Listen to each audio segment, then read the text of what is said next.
নির্বাচনী আসন গাজীপুরে বাড়বে, আমার প্রাণের বাগেরহাটে কমবে।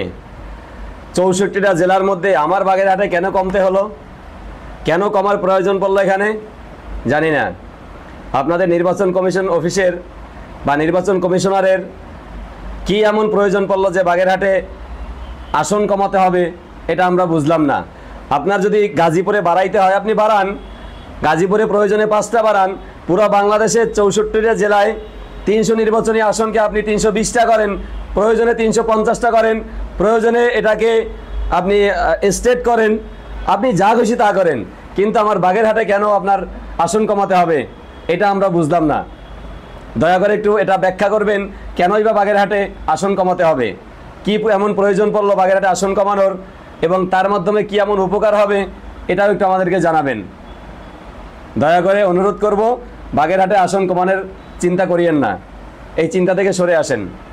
ধন্যবাদ।